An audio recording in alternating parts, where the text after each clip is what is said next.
Hello my dear student, welcome back to my channel Sarvan lecturer. आज का ये video class 10 गणित के लिए सबसे ज्यादा इंपॉर्टेंट है। ठीक है, मैथ का एक वायरल पेपर है। जैसा आपको बोर्ड एग्जाम में 27 फरवरी को मैथ का पेपर देखने को मिलेगा। ठीक है, सेम ऐसा ही पेपर आप लोगों का आएगा 27 फरवरी को। ठीक है, आप लोगों का हिंदी का पेपर बहुत ही अच्छा गया है। जो मैंने बताया था वही बोर्ड एग्जाम में सेम आया हुआ है। ठीक है, बहुत सारे स्टूडेंट ने कमेंट किया है सर आपने जो बताया था वही बोर्ड एग्जाम में आया है, तो इसलिए मैं आप लोगों को आज क्लास 10 मैथ का एक वायरल पेपर सॉल्व कराने वाला हूं। जैसा आपको 27 फरवरी को मैथ का पेपर देखने को मिलेगा। ठीक है, सारे स्टूडेंट चैनल को सब्सक्राइब कर लो। मैथ की बहुत अच्छे से तैयारी होने वाली है, साथ में साइंस की भी तैयारी होगी। ठीक है, दोनों सब्जेक्ट की बहुत ही अच्छे से तैयारी होने वाली है, तो आप लोग चैनल को सब्सक्राइब करके बेल आइकन को प्रेस कर लो, क्योंकि बहुत ही अच्छे से तैयारी कराई जाएगी। ठीक है, तो मैथ का वायरल पेपर पूरा समझ लो। अगर पेपर के दिन आधी रात को भी देख लेते हो तो ये वीडियो पूरा देखकर जाना। मैं आपको पूरा वायरल पेपर सॉल्यूशन के साथ समझाने वाला हूं। आपके पास जो है ये 70 नंबर का पेपर रहेगा, मतलब आपको 70 नंबर का पेपर दिया जाएगा पूरा। ठीक है, ये वायरल पेपर है। अभी मैं आप लोगों को पूरा सॉल्यूशन के साथ समझाता हूं, एक एक क्वेश्चन को। ठीक है, बहुत ही ज्यादा वायरल पेपर है। और आपके पास जो समय रहेगा 3 घंटे 15 मिनट का रहेगा, मतलब 3 घंटे 15 मिनट का समय रहेगा। 3 घंटे आपको पेपर को सॉल्व करना है, 15 मिनट इस प्रश्न पत्र को पढ़ना है, ताकि आपको यह पता चले कि हमें कितना क्वेश्चंस आते हैं। ठीक है, तो ये हो गया। देखो, निर्देश प्रारंभ के 15 मिनट जो होता है साथी को प्रश्न पत्र पढ़ने के लिए दिया जाता है। जो प्रारंभ के 15 मिनट होते हैं वो प्रश्न पत्र पढ़ने के लिए हैं। कुछ सामान्य निर्देश भी हैं, जैसे पहला है सभी प्रश्न अनिवार्य हैं, और इस प्रश्न पत्र के 2 खंड हैं। और तीसरा है खंड आ जो है 20 अंक के 20 प्रश्न बहुविकल्पीय हैं, जिसका आंसर आपको OMR शीट पर देने हैं। और चौथा है OMR शीट पर उत्तर अंकित किए जाने के पश्चात उसे काटें, इरेजर, व्हाइटनर आदि इनका सबका प्रयोग बिल्कुल भी मत करना। एंड दूसरा खंड जो है वो 50 अंक का वर्णनात्मक प्रश्न है, और इस प्रश्न पत्र में कुल 5 प्रश्न हैं, और प्रत्येक प्रश्न के प्रारंभ में स्पष्टता लिख दिया गया है कि उनके जो हैं खंड कितने खंड नंबर के हैं। ठीक है, एंड सभी जो प्रश्नों के अंक उनके सम्मुख अंकित हैं, मतलब लिखे हुए हैं। और प्रारंभ में प्रश्न को आरंभ कीजिए, अंत तक करिए, और जो प्रश्न ना है उसमें अपना समय मत नष्ट कीजिए। ठीक है, ये चीज समझना बहुत ज्यादा जरूरी है। अब हम लोग पूरा वायरल क्वेश्चन को सॉल्व करेंगे। ध्यान से समझना, बोर्ड ने खुद आप लोगों को ये पेपर जारी किया है। ठीक है, खंड आ, सबसे पहले आपको 20 में 20 नंबर ऑब्जेक्टिव क्वेश्चन में आपको कराऊंगा। 20 में 20 नंबर आपका फिक्स हो जाएगा, कोई नहीं रोक पाएगा आपको 20 में 20 नंबर लाने से इस ऑब्जेक्टिव क्वेश्चंस में। ठीक है, देखो सबसे पहले बहुविकल्पीय प्रश्न रहेगा, और पहला प्रश्न देखो लिखा हुआ किन्हीं दो संख्याओं का एलसीएम, जो एलसीएम है वो कितना है 60 है तथा एचसीएफ 3 है। ठीक है, तो एक संख्या 12 है, तो दूसरी संख्या क्या होगी? आपको एक संख्या दे रखी है और दूसरी संख्या आपको ज्ञात करनी है, मतलब आपको सेकंड नंबर जो है वो संख्या ज्ञात करनी है। ऑप्शन नंबर फर्स्ट है 20 या फिर 15 या फिर 180 या फिर हमारा 36। क्या होगा? देखो मैं आप लोगों को सॉल्व कराऊंगा पूरा पेपर, बहुत ही अच्छे से ध्यान से समझना। जैसे आप लोगों का एक फार्मूला है, ठीक है, ध्यान से समझना। जैसे हमारा पहला क्वेश्चन है, एक होता है पहली संख्या इंटू, या फिर हमारा पहली संख्या इंटू दूसरी संख्या जो होती है, पहली संख्या इंटू दूसरी संख्या वो बराबर होती है एलसीएम इंटू एचसीएफ के। किसके बराबर होता है? एलसीएम इंटू एचसीएफ के। ठीक है, ये होता है।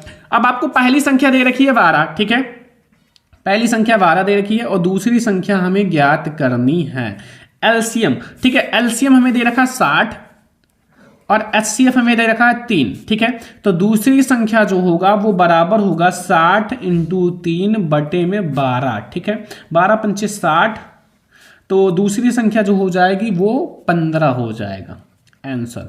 तो दूसरी संख्या में क्या मिला माय डियर स्टूडेंट? 15। ठीक है, पहला क्वेश्चन समझ में। ऐसे कोई भी क्वेश्चन है आपका एलसीएम दे रखा हो, एचसीएफ और पहली या दूसरी संख्या जो भी पूछे, अगर यहां पहली संख्या भी थी तो दूसरी संख्या पे आपका जो भी दिया रहता है उससे लिख देता है। ठीक है, तो ऐसे आप कुछ भी हो, यहाँ चेंज हो, 60 हो, 70 हो, 80 हो, 50 हो, कुछ भी हो, आप ऐसे फार्मूले पे लगा सकते हो। ठीक है, यहाँ आपकी पहली संख्या इंटू दूसरी संख्या बराबर होती है एलसीएम इंटू एचसीएफ के। ओके, ये आपको समझ में आ गया। तो चलो अब हम लोग देखते हैं सेकंड नंबर क्वेश्चन। दूसरा नंबर क्वेश्चन माय डियर स्टूडेंट बहुत ही ज्यादा इंपॉर्टेंट है। एक शून्यतर परिमेय संख्या और एक अपरिमेय संख्या का गुणनफल होता है। एक शून्यतर जो परिमेय संख्या होता है और एक अपरिमेय संख्या, इनका गुणनफल किसके बराबर होता है? सदैव अपरिमेय संख्या, परिमेय अपरिमेय संख्या दोनों, सदैव परिमेय संख्या या एक। तो क्या होता है माय डियर स्टूडेंट? देखो अगर आपका एक अपरिमेय संख्या है 3 इंटू एक हमारा परिमेय संख्या है 2, तो आपका 2√3 हो जाएगा, तो हमारा वो भी सदैव अपरिमेय ही हो जाता है। ठीक है, सदैव अपरिमेय संख्या ही हो जाता है। ठीक है, तो ये भी हमारा हो चुका है my dear student question number second. और बहुत ही ज्यादा इंपॉर्टेंट क्वेश्चन है, क्वेश्चन नंबर थर्ड है कि रेखा युग्म जो है समीकरण x + 2y - 5 = 0 और 4x + 8y - 20 = 0 क्यों हल होंगे, इनके आपको हल बताना करना है। ठीक है, हल क्या होगा, केवल अद्वितीय हल होगा या फिर हमारा कोई हल नहीं होगा, अपरिमित रूप से अनेक हल होंगे या दो हल होंगे। तो कैसे सॉल्व करोगे माय डियर स्टूडेंट, देखो मैं आप लोगों को एक फार्मूला बताता हूं अगर आपको लगाना है। तो जैसे हमारा a1 है बटे में a2, ठीक है, a1 क्या है, यहाँ x का गुणांक 1 है, कुछ नहीं है तो 1 माना जाता है और इसका 4 है। ठीक है, और v1 अपान v2, तो v1 हमारा 2 है बटे में 8 है, इसको कट करोगे 1/4 हो जाएगा। ठीक है, और c1 अपान c2, तो ये c1 हमारा ये -5 है और c2 -20 है, ये कट करोगे 1/4 हो जाएगा। तो यहां से आपने देखा कि हमारा जो a1 है ये बटे a2 बराबर है v1 बटे v2 बराबर है c1 बटे c2 के। ठीक है, ये तीनों बराबर हैं, अगर तीनों बराबर हों तो वो हमारा क्या होता है, संपाती होगा और अनेक हल होंगे। क्या होंगे, अनेक हल होंगे। ठीक है, तो ये हमारा क्या है, ये अपरिमित रूप से अनेक हल हैं। ठीक है, पहले तो अपरिमित रूप से अनेक हल होंगे। ठीक है, अपरिमित रूप से अनेक हल होंगे, तो ये हमारा सही है सेकंड नंबर ऑप्शन। अगला question my dear student, 4 number question लिखा हुआ वह सबसे बड़ी संख्या जिससे 70 और 125 को विभाजित करने पर क्रमशः शेषफल 5 और 8 प्राप्त होता है। जो शेषफल है वो कितना प्राप्त होता है, 5 और 8। देखो मैं आपको बताता हूं, सबसे पहले देखो शेषफल 70 का जो शेषफल है वो कितना है, 5, तो यहां 70 में से 5 घटाओगे 65। ठीक है, और 125 का शेषफल 8 है, तो ये 8 घटाओगे तो 25, उधर 117। ठीक है, 117। अब ये दोनों आप देखो किससे विभाजित हो रहा है, 65 से होगा, 65 से होगा 65, लेकिन 117 नहीं होगा, इससे भी नहीं होगा क्योंकि ये ज्यादा है, इससे भी नहीं होगा, लेकिन 13 से जो है वो दोनों विभाजित हो जाएगा। 13 से आपका 65 भी विभाजित हो जाएगा, 117 भी विभाजित हो जाएगा। तो हमारा ये 13 जो है वो सही है, इसका जो होगा वो 13 होगा। ठीक है, next question my dear student, बहुत ही ज्यादा इंपॉर्टेंट क्वेश्चन है। 3 के प्रथम 5 गुणजों का योग होगा। 3 का प्रथम 5 गुणज, 1 नंबर का ऑब्जेक्टिव, 45, 65, 55 या 75। 3 का आपको बताना है, तो 3 के आपको योग बताना है 5 गुणज के। तो 3 का 5 गुणज क्या होगा, 3 का हमारा एक तो गुणज है 3, 1 है 6, 3 6, 3 3 1 3, 2 3 3 9, 3 4 12 और 3 5 15। ठीक है, ये 5 हो गए। अब इनका जो योग होगा वो Sn जो होता है वो योगफल का फार्मूला n बटे में 2 2a + n - 1 × d। ठीक है, ये होता है फार्मूला। ठीक है, अब इस पर आप वैल्यू रख दो माय डियर स्टूडेंट, वैल्यू रख दो। ठीक है, ये हमारा 5 हो जाएगा, n आपका 5 है ना, क्योंकि 5 ही है, तो n बराबर हो जाएगा 5, और यहाँ से 2 × 3 और प्लस में आपका 5 हो जाएगा, n की वैल्यू 5 है, और 1 हो जाएगा और ये 3 हो जाएगा। आप कहोगे सर D3 से कहाँ आया, आप A2 में से A1 घटा लो या A3 में से, तो आप 9 में से 6, अंतर जो होता है वो 3 तो है दोनों के बीच में, और A जो है वो प्रथम संख्या A है, तो A के स्थान पर आपने 3 रख दिया। ठीक है, अब ये आपका 5 बटे में 2 हो जाएगा × देखो ये माइनस होगा 12 और 12 ये हो जाएगा, और ये देखो ये माइनस हो जाएगा तो 12 हो जाएगा, और 12 × 6 72। ठीक है, नहीं आप यहाँ से ध्यान से समझो, ये हमारा क्या है, 1 है ना, ये 1 है ना, तो देखो ध्यान से, ये हमारा 2 है, देखो ये आपका हो जाएगा 6, और ये 12 6 18, क्योंकि ये प्लस लगा हुआ है। ठीक है, तो एक माइनस होगा, तो यहाँ 9 हो जाएगा, 9 × 5 45, तो ये हमारा आंसर हो जाएगा 45, हमारा राइट है। ठीक है, 45। ठीक है, ऑप्शन नंबर हमारा फर्स्ट सही है। Next question my dear student, question number 6 है, ध्यान से समझना। लिखा हुआ है कि द्विघात समीकरण 2x² - 4x + 3 = 0 के बारे में निम्न कथनों पर विचार कीजिए। ठीक है, आपको निम्न कथनों पर विचार करना है। ऑप्शन आपके हैं, ए वाला है, दिए गए समीकरण के विविक्तकर 0 से कम है, या समीकरण का कोई मूल वास्तविक नहीं है, या समीकरण विविक्तर 0 है, या समीकरण के मूल वास्तविक है। ठीक है, अब आपको बताना है, तो बहुत ही ज्यादा इंपॉर्टेंट क्वेश्चन है हमारा 6 नंबर क्वेश्चन। तो देखो आपको सबसे पहले विविक्तकर का फार्मूला लगाना है। विविक्तकर, तो उसका फार्मूला क्या होता है, v² d बराबर v² - 4ac। ठीक है, d बराबर v² - 4ac। अब हमें विविक्तकर ज्ञात करना है, तो v यहाँ क्या है, -4, x का गुणांक -4 का स्क्वायर -4 इंटू a की वैल्यू हमारा 2 है और c की वैल्यू 3 है। ठीक है, तो यहाँ से 16 हो जाएगा और -24 हो जाएगा। बराबर -8। -8 तो पहले बात तो आपका ये वास्तविक नहीं है क्योंकि माइनस में है और शून्य से कम भी है। तो देखो और भी ऑप्शन है क्या, यही दोनों सही है, मतलब यही दोनों, हाँ ये देखो ऑप्शन है ना आगे, ए और बी दोनों सही है। क्या है, ए और बी दोनों सही है, ठीक है, ए और बी दोनों सही है। नेक्स्ट क्वेश्चन, क्वेश्चन नंबर 7 है कि त्रिभुज आपका ए वो बी सी एक आयत है और जिसके 3 शीर्ष हैं, ए जो है वो 0,3, ओ जो है वो 0,3 और बी जो है 5,0। इसका विकर्ण आपको बताना है, विकर्ण ज्ञात करना है, ठीक है। ऑप्शंस आपके पास हैं, ऑप्शन नंबर फर्स्ट है 1 या 3 या √34 या फिर 4। तो माय डियर स्टूडेंट बहुत ही ज्यादा इंपॉर्टेंट है। सबसे पहले एक आयत बना लो, एक आयत हमने बना लिया, ठीक है, आयत हमने बना लिया। आयत जो है हमारा है वो क्या है, ए है, ठीक है, ओ है, वी है, ठीक है। अब इसका विकर्ण भी ले लो भाई, हमें इसी की लंबाई ज्ञात करना है, विकर्ण, ठीक है। यहां लिखा है ना विकर्ण, इसका विकर्ण है। तो देखो ध्यान से, ये हमारा ए जो है वो 0,3 है, ठीक है, ओ जो है वो भी 0,3 है और ये जो है 5,0 है, ठीक है। अब आप अगर इन दोनों के बीच की दूरी, ए और वी के बीच की दूरी निकाल लो तो विकर्ण निकल आएगा ना। तो ए और वी बराबर है x1 - x2 का स्क्वायर, ठीक है, और यहां प्लस y1 - y2 का स्क्वायर, ठीक है। x1 हमारा ये है 0, x2 ये 5 है का स्क्वायर, y1 जो है वो 3 है, y2 0 है का स्क्वायर, ठीक है। तो 5 का स्क्वायर प्लस 3 का स्क्वायर, तो 5 का स्क्वायर क्या हो जाएगा 25 और 3 का स्क्वायर 9, तो ये √34 हो जाएगा, √34, ठीक है, √34 हमारा हो जाएगा, ठीक है। समझ में आया। 7वां क्वेश्चन बहुत ज्यादा इंपॉर्टेंट है, जो मैं आपको बता रहा हूं पूरा क्वेश्चन ध्यान से समझ लेना क्योंकि आप लोगों को मैथ में भी बहुत ही अच्छे से तबाही मचा देना है, एक एक नंबर आपको करके आना है, सारा मैं आपको समझा रहा हूं, पूरा वायरल पेपर, ठीक है। आप लोग चैनल को सब्सक्राइब कर लो, वीडियो को लाइक कर दो, ठीक है।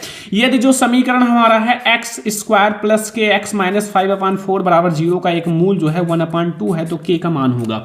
k का मान आपको ज्ञात करना है माय डियर स्टूडेंट, k की वैल्यू, क्वेश्चन नंबर 8, के का मान कैसे ज्ञात करोगे। देखो आपको यहां मूल दे रखा है ना, तो भाई मूल दे रखा है तो के की वैल्यू ज्ञात करना बहुत आसान है। एक्स के स्थान पर वो मूल रख दो, जैसे x² के स्थान पर मूल हो जाएगा 1/2, इसका वैल्यू है, और k × 1/2 - 5/4 बराबर 0, ये 1/4 हो जाएगा प्लस k/2 हो जाएगा माइनस 5/4 हो जाएगा बराबर 0, k/2 बराबर प्लस में ये हो जाएगा 5/4, ये -1/4, तो यहाँ से k/2 जो होगा वो 4/4 हो जाएगा।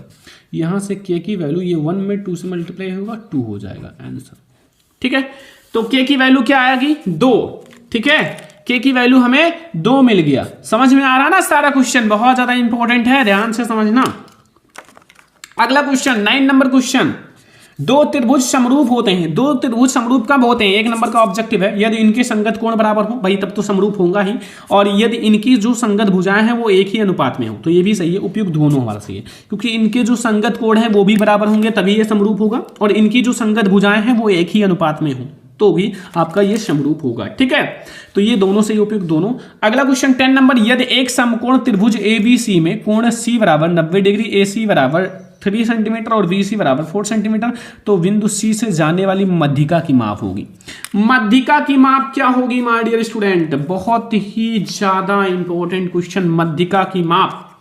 तो देखो आपको मध्यिका की माप ज्ञात करना है ना, सबसे पहले आप एक बना लो भाई, समकोण त्रिभुज है ना, समकोण,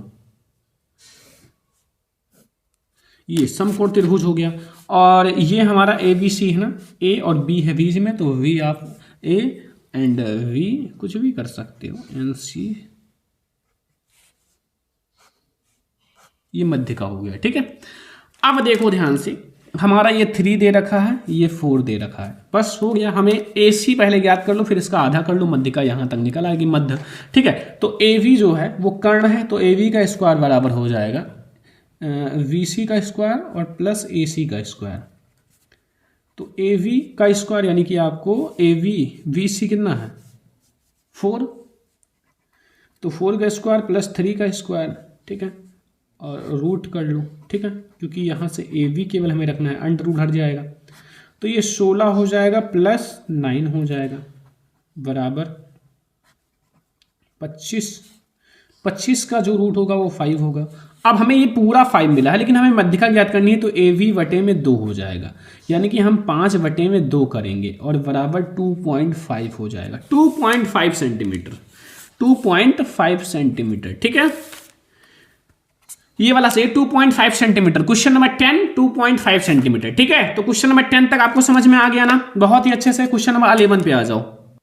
क्वेश्चन नंबर 11 बहुत ही आसान है, अब मैंने कई बार लगवाया है। यदि sine theta minus cos theta बराबर 1, तो साइन की घात 4 प्लस कॉस की घात 4 का मान होगा। देखो इसका स्क्वायर करोगे, इसका स्क्वायर करोगे, स्क्वायर स्क्वायर होगा, और sine square plus cos square की वैल्यू 1, इसलिए हमारा इसकी जो वैल्यू हो जाएगी वो उसका स्क्वायर करोगे तो 1 ही हो जाएगा, ठीक है।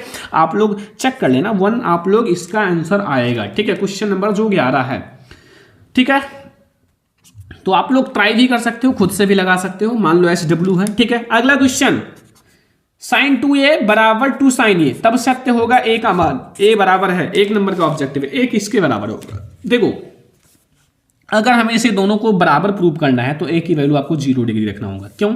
क्योंकि जब आप साइन 2a रखोगे, 2a, ठीक है, और बराबर 2 साइन ए, ठीक है, तो यहां हमारा साइन 2 इंटू 0 डिग्री बराबर 2 साइन ए की स्थान पर 0 डिग्री, ठीक है। तो ये आपका ये दोनों 0 0 हो जाएगा, तो इसलिए हमारा 0 डिग्री रखोगे तभी बराबर होगा, ठीक है। तो यहाँ हमारा 0 डिग्री ही सही है, ठीक है। अगला question my dear student, next question ध्यान से समझना, बहुत ही ज्यादा इंपॉर्टेंट क्वेश्चंस मैं आपको करा रहा हूं। अगला क्वेश्चन, क्वेश्चन नंबर 13, क्या लिखा हुआ है ध्यान से समझो, इसमें क्या पूछ रहा है, बहुत ज्यादा इंपॉर्टेंट है इसमें, ठीक है। 13 नंबर क्वेश्चन, इसमें पूछ रहा है कि यदि जो है 4 tan थीटा बराबर 3, तो 4 sin theta minus cos theta 4 sin theta plus cos theta बराबर है, 1 नंबर का ऑब्जेक्टिव है, बहुत ही ज्यादा इंपॉर्टेंट क्वेश्चन है। देखो सबसे पहले आप क्या करोगे कि 4 tan थीटा बराबर 3, अगर tan थीटा बराबर देखा जाए तो 3/4 हो जाएगा, ठीक है। ये हमें tan थीटा की वैल्यू मिल गई। अब हमारा यहां से वैल्यू लिखाना है 4 sin theta minus cos theta बटे में 4 sin theta plus cos theta, ठीक है। दोनों में ऊपर नीचे आप साइन से भाग, सॉरी कॉस से भाग दे दो, तब आपका ये tan में बदलेगा। और ऊपर नीचे पदों में अगर आप दोनों में भाग देते हो तो समीकरण में कोई चेंज नहीं होगा, कोई भी चेंज नहीं होगा, ठीक है। बस ये है कि दोनों पदों में, जैसे हर और अंश दोनों में देना है, मतलब आप ये ध्यान रखना। फिर यहाँ साइन थीटा और इसमें भी आप कॉस थीटा से भाग दो, और माइनस नहीं प्लस है कॉस थीटा बटे में कॉस थीटा। देखो यहाँ से कॉस कट गया, और 4 sin थीटा बटे कॉस थीटा, यानी कि 4 tan थीटा हो जाएगा -1, और ये हमारा 4 tan थीटा प्लस 1, ठीक है। अब देखो tan थीटा की वैल्यू कितनी है हमारी स्टूडेंट, वो 3/4 है, ठीक है, 3/4, और ये -1, और यहाँ 4 इंटू 3/4 प्लस 1, 4 से 4 कट गया, यहाँ से 2 में से आपका 3 में से 2 1 गई 2, और यहाँ से 3 1 4, यहाँ से 1/2 को, काफ़ी लॉन्ग है 1 नंबर के लिए, 1/2, 1/2, ठीक है। तीसरा नंबर ऑप्शन सही है, ओके।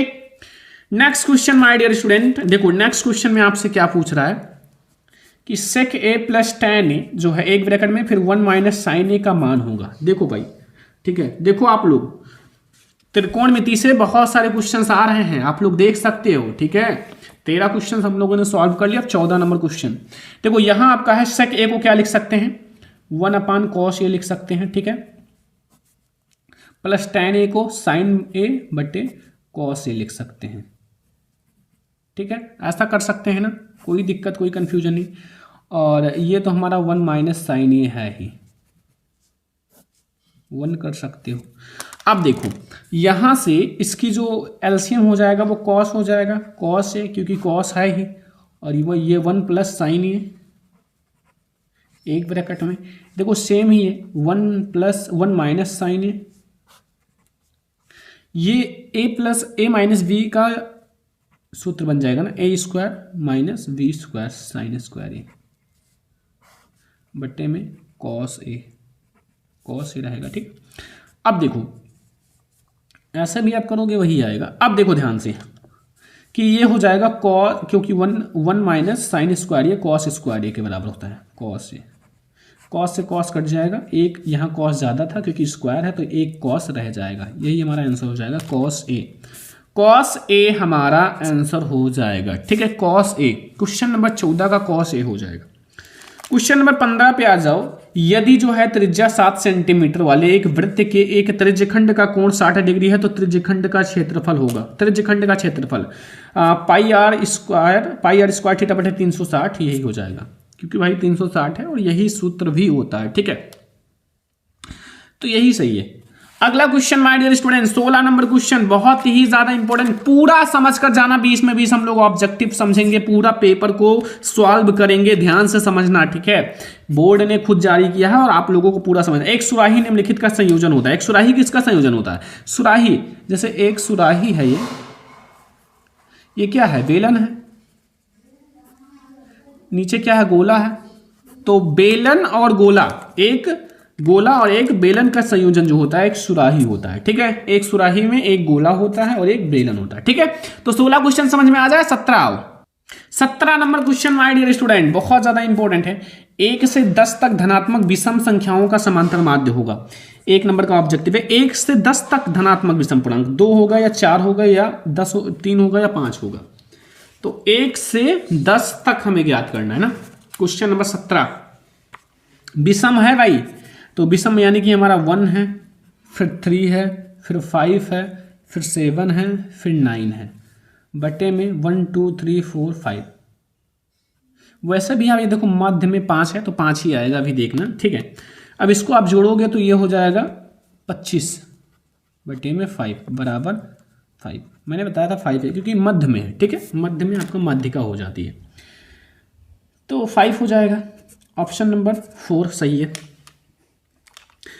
अगला क्वेश्चन माय डियर स्टूडेंट, ध्यान से समझना। इसमें लिखा हुआ है कि आंकड़ों 13, 15, 16, 17, 19, 20 की माध्यिका होगी 1 नंबर। अब देखो इधर आपका जैसे विषम था, इधर देखो 1 2 3 4 5 6 सम है ना। सम के लिए मैं आपको बता दूं 20 का 2 लिया करो, माध्यिका ज्ञात करना हो। 20 का 2 यानी कि 16 प्लस 17 और बटे में 2 से भाग दे दिया करो, तो ये 33 बटे 2 सही है। बहुत आसान है, कुछ चीजें ट्रिक से भी लगाई जा सकती हैं।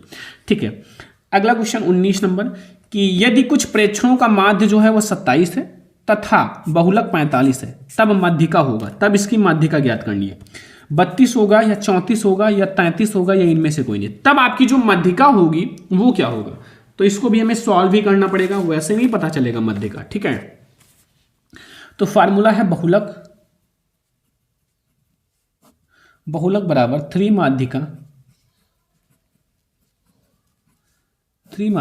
माइनस 2 माध्यक बहुलक आपका 45 दे रखा है, देख लो भाई, बहुलक 45 है और माध्य हमें माध्यिका ज्ञात करनी है, तो इसको आप x मान लो ताकि आसानी लगे, छोटा हो जाए। और माध्य हमारा 27 है। ठीक है, 45 है और इधर 27 और इधर आ जाएगा 27 का 2 से 54 और बराबर 3x और x बराबर ये हो जाएगा 99 और बटे में 3, x बराबर 33। ठीक है, x बराबर हमारा 33 हो जाएगा। ठीक है, तो ये हमारा हो गया 19 नंबर क्वेश्चन और बहुत ही अच्छे से समझ में आ रहा होगा। कितना हो जाएगा? 33 हो गया। नेक्स्ट क्वेश्चन, जब एक पासे को फेंका जाता है तो 3 से छोटी एक विषम संख्या आने की प्रायिकता। भाई एक पासे में कितना होता है, ध्यान से समझो। एक पासे में ध्यान से समझना 6 होता है और 3 से छोटी विषम संख्या 1 होती है, तो 3 से छोटी विषम संख्या 1 हो जाएगी और पासे के आने की 6 होती है प्रायिकता। हो गया 1/6। तो बस ये 20 में 20 ऑब्जेक्टिव आपको करके आना है। मैंने आपको 20 ऑब्जेक्टिव समझा दिया। कोई भी दिक्कत हो, कोई भी प्रॉब्लम है, अभी आप पूछ सकते हो। ठीक है, मैंने आपको 20 में 20 ऑब्जेक्टिव समझा दिया। अब खंड बा आ जाओ। देखो सभी प्रश्न, सभी खंड अनिवार्य है, करना है। स्पष्ट कीजिए कि 3 इंटू 5 इंटू 7 प्लस 7 एक भाज्य है। जोड़ो गुणा करो, अगर भाज्य है तो बता दो भाई ये 2 से भाज्य है, 2 से ये कट रहा है इसलिए भाज्य है। तो ये पहला क्वेश्चन 2 नंबर का आपको मिलेगा। पूरा सोल्यूशन अभी मैं आपको प्रोवाइड कर दूंगा। यदि जो है कॉट थीटा बराबर 7/8 तो 1 plus sine theta 1 minus sine theta बटे में 1 plus cos theta 1 minus cos theta का मान होगा। ये भी 2 नंबर, मतलब 2 नंबर आपका हो गया। 4 नंबर का ये क्वेश्चन, 2 नंबर के ये क्वेश्चन। देखो आप ट्राई करना कितना सॉल्व कर पाते हो। 2 घनों जिसमें से प्रत्येक का आयतन 64 सेंटीमीटर क्यूब है और के आकलन फलकों को मिलाकर एक ठोस बनाया जाता है, इससे प्राप्त घनाभ का पृष्ठीय क्षेत्रफल। ये भी 2 नंबर। तो 2 नंबर के 6 नंबर ये आपका हो गया भाई। ठीक है, अभी मैं आप लोगों को पूरा सॉल्यूशन करा देता हूं।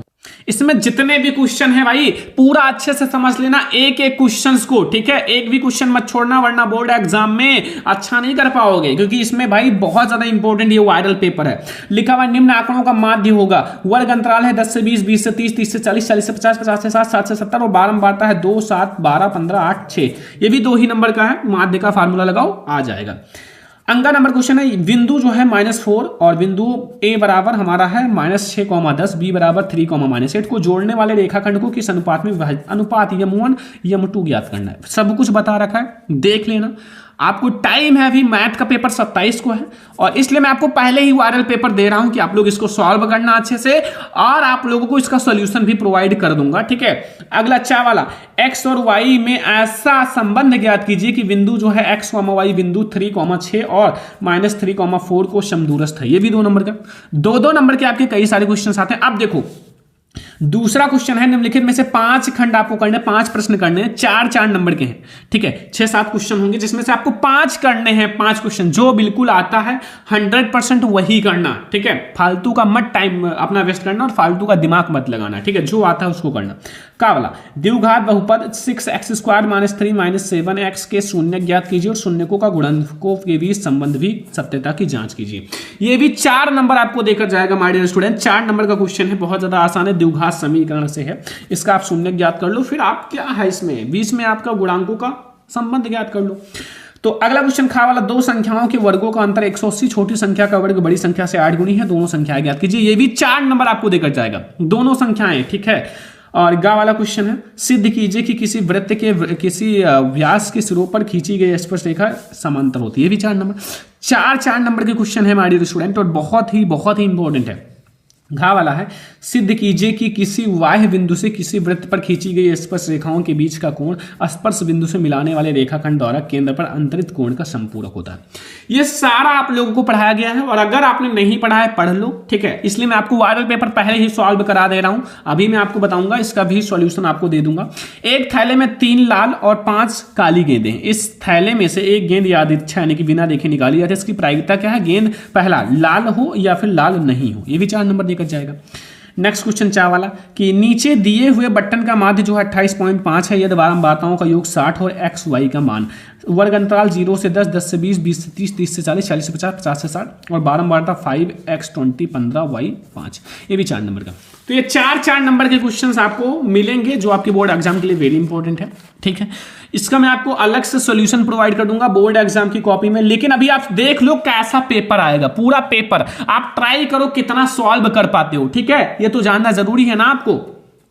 तीसरा है, 2 अंकों की एक संख्या एवं उनके अंकों को उलटने पर बनी संख्या का योग 66 है। यदि संख्या के अंक का अंतर 2 हो तो संख्या ज्ञात कीजिए और ऐसी कितनी संख्याएं कितनी है। 6 नंबर का ये नहीं आता, आप अथवा वाला ये वाला कर सकते हो, ऑप्शन भी है, नहीं आता दूसरा करो। 5 वर्ष पूर्व नूरी की आयु सोनी की आयु की 3 गुनी थी। ठीक है, 10 वर्ष पश्चात नूरी की आयु जो है सोनू की आयु की 2 गुनी हो जाएगी। नूरी और सोनू की आयु ज्ञात कीजिए। ये भी आपका 6 नंबर का है। दोनों में से कोई एक करोगे 6 नंबर मिल जाएगा। एक बहुमंजिल के भवन के शिखर का जो है, शिखर से देखने पर 8 मीटर ऊंचे भवन के शिखर और तल का अनुमान कोण क्रमशः 30 डिग्री और 45 डिग्री है। बहुमंजिल की भवन की ऊंचाई और दोनों भवनों के बीच की दूरी। ये भी 6 नंबर का है। ठीक है, नहीं आता अथवा इसको कर सकते हो। भूमि की एक बिंदु P से 10 मीटर ऊंचे भवन के शिखर का उन्नयन कोण 30 डिग्री है और भवन के शिखर पर एक ध्वज लहराया गया है और P से ध्वज के शिखर का उन्नयन कोण 45 डिग्री। ध्वज दंड की लंबाई और P से बिंदु की दूरी। 6 नंबर। देखो हाइट एंड डिस्टेंस से एक क्वेश्चन जरूर आएगा। 6 नंबर का 2 में से कोई एक करना रहता है, वो जरूर आता है भाई, 110% फिक्स है। तो हाइट एंड डिस्टेंस के कुछ क्वेश्चन कर लेना, मैंने करा भी रखा है। ठीक है, पांचवा, एक बर्तन एक उल्टे शंकु के, जितना क्वेश्चन है समझ लो और तैयार करो, ठीक है। इसकी ऊंचाई 8 सेंटीमीटर है और इसके ऊपरी जो खुला हुआ सिरा है, सिरे की त्रिज्या 5 सेंटीमीटर है और यह ऊपर तक भरा हुआ है। जब इस बर्तन में शीशे की कुछ गोलियां जिसमें 0.5 सेंटीमीटर त्रिज्या वाला एक गोला डाली जाती हैं तो इसमें भरे हुए पानी का 1/4 भाग बाहर निकल जाता है। बर्तन में डाली गई गोलियों की संख्या ज्ञात कीजिए। ये भी 6 नंबर का है, नहीं आता अथवा इसको कर सकते हो। एक गोलाकार कांच के बर्तन की जो वेलन के आकार की गर्दन है जिसकी लंबाई 8 सेंटीमीटर है और व्यास 2 सेंटीमीटर है, बल्कि गोलाकार भाग का व्यास 8.5 सेंटीमीटर है। इसमें भरे जा सकने वाले पानी की माप और एक बच्चे ने यह ज्ञात किया है बर्तन में 345 वर्ग सेंटीमीटर, जांच कीजिए। इसका सही कथन है, यानी ये 6 नंबर। तो ये पूरा पेपर मैंने आपको समझा दिया। इसका अलग से मैं आपको बोर्ड एग्जाम की कॉपी में सॉल्यूशन दे दूंगा। अब आप ट्राई करो कितना आपको आता है कितना नहीं आता है, ये पूरे पेपर का सॉल्यूशन प्रोवाइड कर दूंगा। ये बहुत ज्यादा वायरल पेपर है, जो क्वेश्चन बताया गया है जरूर तैयार कर लेना, क्योंकि मैंने इस पेपर के लिए बहुत ही ज्यादा मेहनत किया है, ठीक है। तो आई होप आपको ये पेपर तैयार हो जाएगा। साइंस का भी आपकी वीडियो आने वाली है, क्योंकि भाई साइंस की भी तैयारी करना बहुत ज्यादा जरूरी है, पेपर में बहुत कम गैप है। तो ये आपका मैथ का वायरल पेपर है, इसमें जितने भी क्वेश्चन बताए गए हैं तैयार कर लेना। ऑब्जेक्टिव मैंने तैयार करा दिया है, ये भी थोड़ा थोड़ा हो ही गया होगा। तो आज के ये वीडियो कैसा लगा कमेंट बॉक्स में जरूर बताना। वीडियो को लाइक शेयर एंड सब्सक्राइब कर लेना। हम लोग मिलेंगे ऐसे किसी नेक्स्ट इंपॉर्टेंट वीडियो में, तब तक के लिए जय हिंद।